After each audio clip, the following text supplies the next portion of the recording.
morning, ladies and gentlemen, and welcome to the Inside Scoop.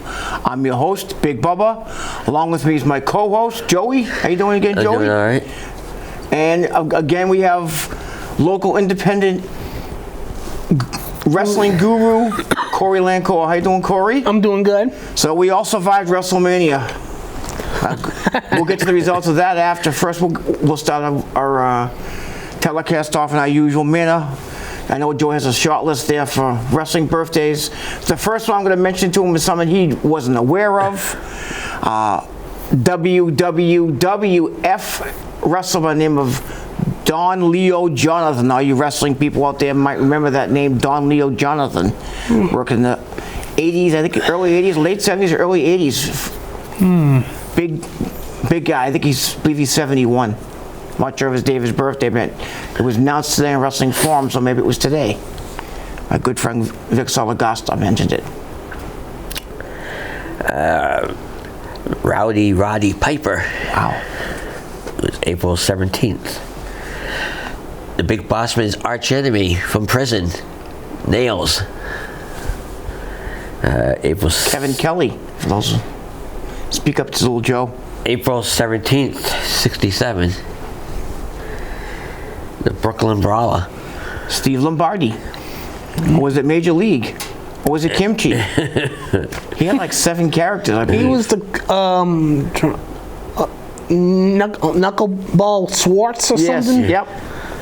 I just thought he was called Major League. Yeah, Knuckleball Schwartz was the character he came out as for a while, too. April 18th, 64. George the Animal Steele. Mr. Jim Myers, one of my favorite wrestlers of all time. April 16th. Y6 member Nikki Cross. April 21st, 36. Wow, he's 36 already. Brutus the Barber Beefcake. Who I've met, Ed Leslie. April 21st, 68. The guy, we'll be talking about him later. Something to do with him later. John Cena. Who? April 23rd, 48. Oh no, John Cena's 73. What do you, no, I'm talking about John Cena Senior, guys. Yeah. I'm talking about Junior. Oh, I'm talking about Senior. He's expected to be in the House of Bricks shows, John Cena Sr. Yes, he will be. And we'll talk about that later, too. Tony Atlas. April 23rd, 71. That's what he says. I think he's older than that. I've actually sat and talked one day to Tony for a good 45, 50 minutes directly. What a great man. Ox Baker. Yes, I met Ox, too, and Lynn. I think he was once a contestant on The Price is Right. Yes, he was. I see the clip on YouTube. Yes, he was. April 17th. One of the Freebirds, Terry Bam Bam Gordy. Yeah, like Terry Gordy died way too young. April 23rd. The mayor of Knoxville. Kane himself. I mean, I've drank with. I mean, I shouldn't Glenn say Jacobs. That. Yes, I've drank with at one time. April 26th, 58. It's my age. One of the young stallions, Paul Roma. Romeo Paul Roma. April 29th, 65. Oh, I can't believe Paul's already 65. He was in the Power and Glory for me when I started watching. And Herc and Jerk. yep. And the guy that was slid under the ring, coming down to a Royal Rumble. Yeah. Titus O'Neil. Titus O'Neil, who still works at WWE. A lot of people don't know. He's a booking ambassador. He's a scout for the company still. Yep, an ambassador. Yep. April 29th, 48. Wow. Happy birthday to all those wrestlers out there. All the famous names. Now, as we do every time, folk, with the good has to come the bad, comes the negative, but we'd like to show respect to those who've passed away, would be celebrities or non-wrestlers or any celebrities. I know there's a few on the list. First is Pope Francis. Of course, the Holy Father, that really upset me. He said Mass a little bit on Easter Sunday and passed that night. Me being Catholic, folks, that really, really hurt me a little bit. When the Holy Father passes. The next one is associated with football and wrestling. Steve Mongo McMichael. Yes, Mongo. Mongo died last week. He wasn't he just got into hospice, and he died hours after getting into hospice. He wasn't doing good. I know he had, I think it was a severe stroke. I know he was suffering from ALS. Yep. Lou Gehrig's disease. I remember telling you on the phone Yes. when I first heard the news. Yep, I just read it too on my phone. I saw the news on Facebook. I don't know if you probably knows what. She was in Nightmare on Elm Street 3, and she also played the Flash's mom on the 1990s Flash series, Priscilla Pointer. I don't know the woman. Sorry. That's why we keep you, Joe. Well, our condolences to all those folks who passed, but if I had to dedicate this show, it's going to be to the Holy Father. Pope Francis, he was a really good pope. He did a lot for a lot of people in the world. He was sorely missed. Now we get to our results. Yes, well, again, this is why we're here, folks. Why we come on this show, why we do the inside scoop. Let's go for the result of the granddaddy of them all. I was doing good the first day. The second day, forget it. All my picks went south. I think I got one the second day. First, we got the world title, Gunther versus Jey Uso, and Day one, it's just me, Oos. Yeet one. Yeet one, as I predicted. So, next is the SmackDown Women's title, Tiffany Stratton against Charlotte Flair, and Tiffany Stratton won, as I predicted. Yep, it was Tippy time. I think they're going to keep that feud possibly going until SummerSlam. See it happening. The women's world title, triple threat, Io Sky against Rhea Ripley and Bianca Belair, and Io Sky won. That might have been possibly the best match of the first night, other than the main event. That was a great wrestling match. Actually, a 5-star match. Definitely a great match. The third match was great. Those three ladies put a phenomenal wrestling card on. The WWE title, Cody versus John Cena, and John Cena. He's now a 17 time. I mean, I joke and laugh about, but 17 times. He's a local guy from West Newburyport. The prototype. That's where he started with NECW, Sheldon Goldberg's promotion. I've never seen John wrestle in live an independent show back when he was around. I never saw him when he was younger. Of course, I see him in bigger venues like in Providence and in Boston, but I've never seen him wrestle live. Love or hate the guy, he did an awful lot for Make-A-Wish and keeping the company going. He's, as I told people, he's playing his character now. He's doing what he's being told to do. I think he kind of wants to get out of the limelight a little bit, so he's kind of playing the heel. He's playing the anti-pro wrestler because that match was deemed the worst of the whole card to a lot of people. It wasn't that good. Well, I did another match I think that wasn't. Well, actually, I shouldn't say that. I may agree with you there.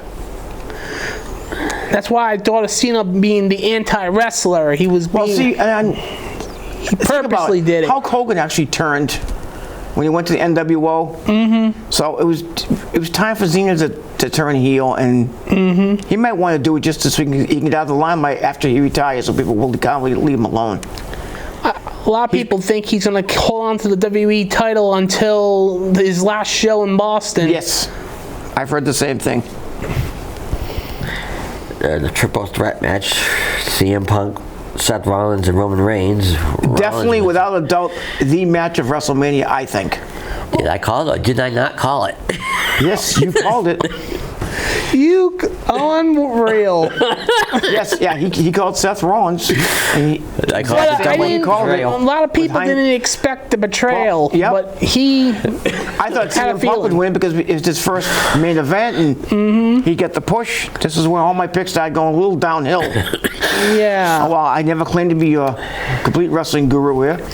Yeah, and Paul Heyman killed 4 birds with one arm, if you know what I mean. Yeah. No comment. Yeah. Give him a galata.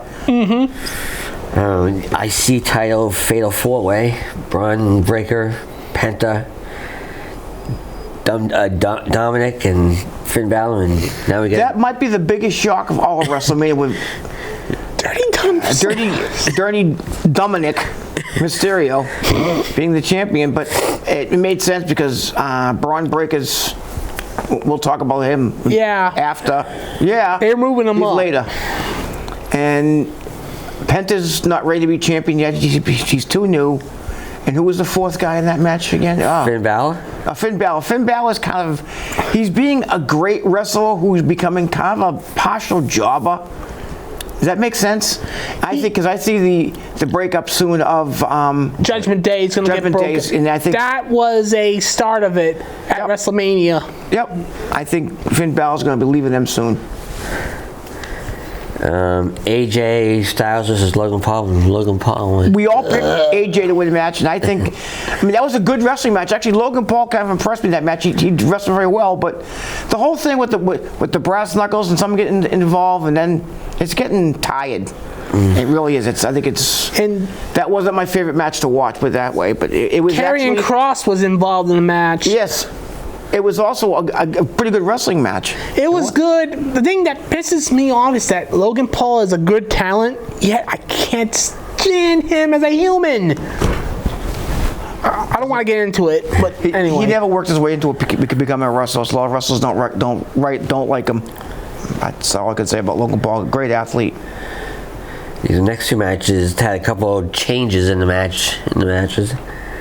The women's tag titles, Liv Morgan and Raquel Rodriguez against, originally it was supposed to be Bayley and Lyra Valkyria, but Becky took Bayley's place. Becky Lynch, the returning, the Mon come back, and the two Irish, they were the Irish lasses that won the world title. Yeah. Yeah, and we'll get into more about that later. Thank you, Corey. And the next one was another replacement. Rey Fenix replaced Rey Mysterio. Yes, Rey Mysterio had gotten injured. Gable, against someone in the mask. Grande Americano. Yeah, just like I said he's going to put something in the mask. That's one of the ones I called. That's exactly what he did. Mm-hmm. And Gable won that. That wasn't a bad match either. And you got Jade Cargill against Naomi, and Jade won. That was a good match, but it was a little disappointing. I think they could have went a little longer, and it wasn't as good as I thought it was going to be. They could have been a lot more violence in that match. I think they could have really worked a little bit longer, but they didn't give them much time. That's my opinion on that match. That was probably the most disappointing match. If I had to pick something like a disappointing match, that could have been a lot better. The Raw World Tag Titles. Now, here's a little bit, before we go on, here's a little bit of inside scoop for you. I've heard rumors that Naomi may be leaving soon. Again? Yes. We'll see. Her contract is coming up shortly, and they're not sure what they're going to do with her. That's his rumors. It's nothing in concrete. All right. Sorry, Joey. World Tag Titles. War Raiders against New Day and New Day. New Day won. Yep. 12-time champions now, I believe. I think so. Yes. They won a lot of belts, but it took them a lot of years to be able to get that titles again. I saw Kenny Kingston as he came out as at an NECW local event at the Hot Dog Safari in Boston years ago, before he came to the WWE. And I saw him wrestle in XWA at the West End Event Center in Providence years ago. I said to him when I right to his face, dude, I see you going on somewhere. He just thanked me, shook my hand. Very pleasant man to talk to. Men's US title. Yeah. LA Knight versus Jacob Fatu, and Jacob won it. As I predicted. That was kind of a partially disappointing match too. It didn't go long enough, but Jacob Fatu is just, I'm glad he got a title. He deserves it. He's definitely the future. If he stays healthy. I've heard some rumors about a different faction coming together. I heard about this today. I'll let you know about that after too. Did you notice who came out to congratulate him? Yes, his dad, Haku. Hall of Famer. Awesome. Maybe one of the toughest people there. No, his father is Tama from the islands, not Haku. Haku's the father of the other two. Yeah. Oh, okay, yeah. Yeah, you're right. Haku's tag partner. But Haku jumped the barrier and came in and said, congratulate him. Sin City Street Fight, Damian Priest against Drew McIntyre. And That was a very good match. It wasn't as good as I thought. wasn't as violent as I thought it was going to be, but that was also a very, very good match. That makes sense. I was having connection issues with my internet or something during that match. Yep. I only got to see the finish. Yeah. Well, yeah, lost. Yeah. Well, at least Drew won. This next match, mystery was finally solved. Randy Orton's tag opponent, TNA champ Joe Henry. Joe Henry. That was a squash match. That possibly was the worst match of the whole entire night. Joe Henry can wrestle, but he just got obliterated by Randy Orton. I wouldn't call it a complete squash. It was like a Joe Henry- 3-minute back and forth before the RKO destroyed him at the end. But it was back and forth. It only lasted 3 minutes. Yeah, like Wait a this. minute. Did you just say 3 minutes? Yes, 3 minutes. No, they're good. Think of that speed show, because every match is like 3 minutes. I'm thinking of the 3-minute one. Yeah, they're both- I'll give you they're both up Rosie. there. I'll give you a Rosie and a Lumagi. I might have a flashback. They're both up there. I want to ask our director, is it okay if I dive on Corey? Can you give me the thumbs up? Can I jump on Corey? That's it. No? That's for the sacrifice? Any other matches? That's the end of the WrestleMania lineup. Okay, now let's go on to Monday Night Raw. What kind of flops? Because we said we have future information. Well, Lila Valkyria and Becky Lynch, the Irish Losses, as they were kind of calling themselves there briefly, had a rematch against Liv Morgan and Raquel Gonzalez. It was a good match, very, very good wrestling match, and Lyra Valkyria got pinned. I believe it was by Raquel, was it not, Corey? I think so. I believe so. Okay, and then Becky Lynch turned on her and beat her into oblivion. I mean, beat her up pretty bad. Yep, and we go on to the next week. Becky reveals that she was the one that attacked Bayley before their match, the day before their tag match. Well, this way, because it's kind of on the same storyline as Jade Cargill and Naomi in a way, but I could see Becky Lynch possibly going with her husband and Braun Breaker, which we'll discuss after this, before we get to that. I'm not sure about that yet. Yeah, well, I like to see a woman in it, but I want to see someone that we wouldn't expect be a part of them.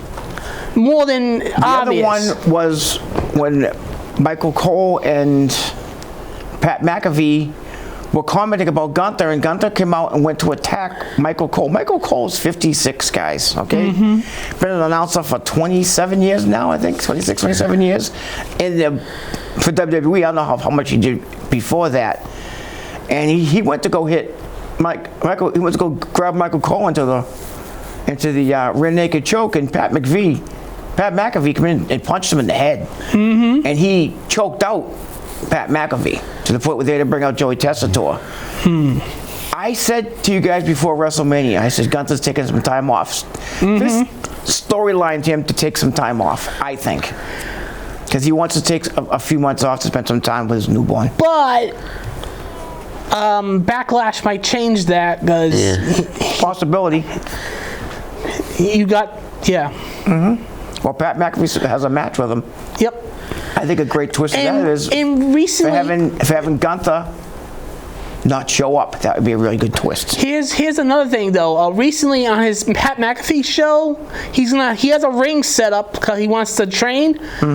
The person that stepped up that wants to help him train, Big Papa Pump Scott Steiner. Yes. Who I've met in person, Pawtucket. Yeah, I remember seeing it over at McCoy, Yeah, I think you were at that same guy. I know you and Steve were at different. I think I was at a few of those big-time wrestling cards. Yeah. I was over and talking to him. Talked to him for about 7-8 minutes, and right next to the Boogeyman. Because me and Emily had tickets the week after to see the Boogeyman, so I didn't get in line for the Boogeyman because we were going to see him the week after. No one was talking to him. A 4-time All-American from Michigan. Big Pop. No one was, anybody was talking to him. I walked right up to him and talked to him for a good 10 minutes. I enjoyed speaking to Papa Pompo, instead of 4-time All-American collegiate wrestler of the year, and what, how many time world champion? Oh my gosh, they gave him the belt a lot in WCW. He actually won the title that night at Big Time, if you remember correctly. Oh yeah. And what was the other story we were mentioning earlier? Oh, we're going to talk about that new dangerous alliance that is being formed with Seth Rollins and Paul Heyman and Scott Steiner's nephew. What do you think of that?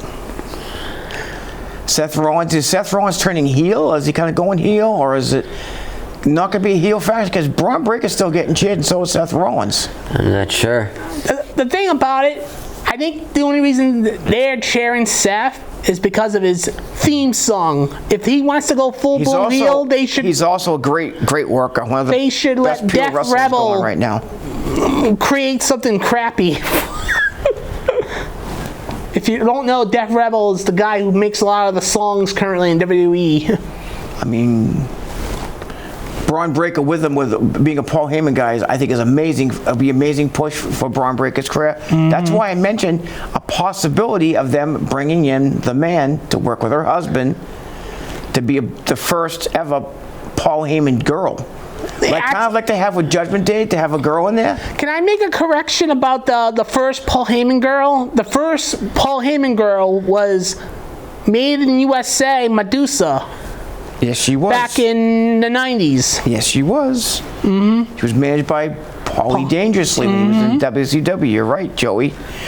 Also, another girl that he took under his wing briefly when he was in ECW was Beulah McGillicuddy, which is Tommy Dreamer's wife. Wow, so WrestleMania is over, guys. You ready for Backlash?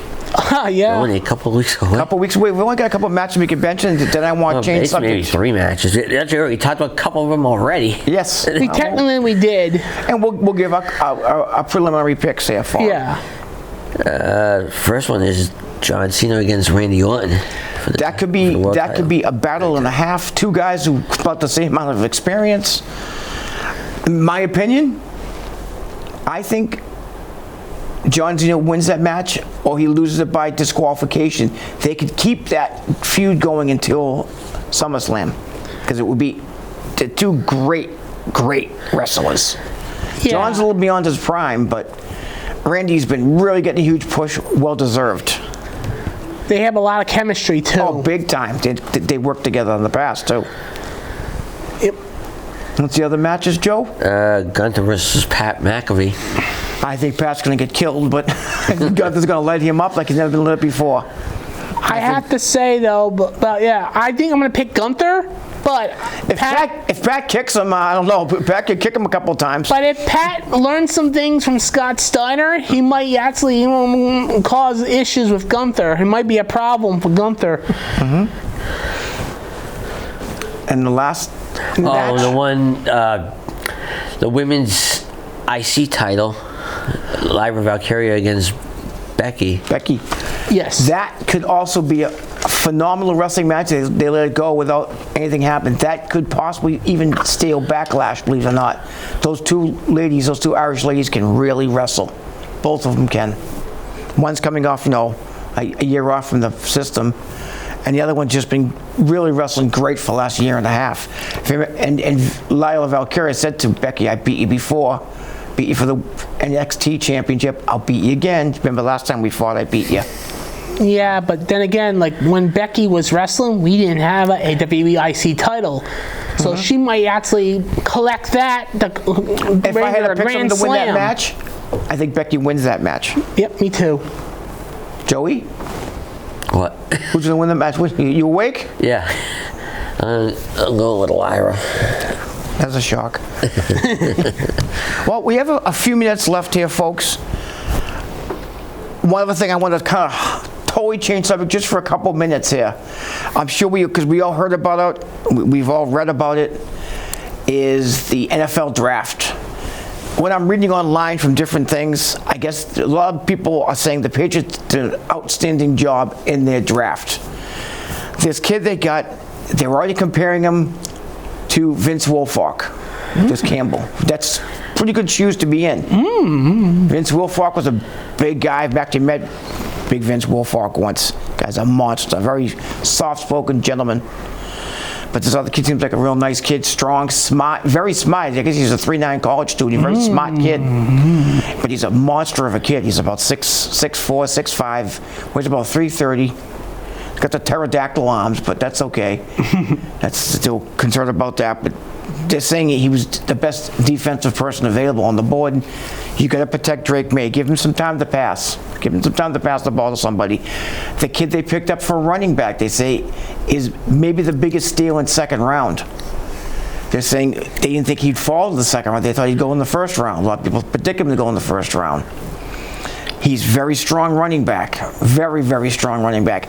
I personally wanted them to go with Jeanty, Jeanty, in the first round and not pick Campbell.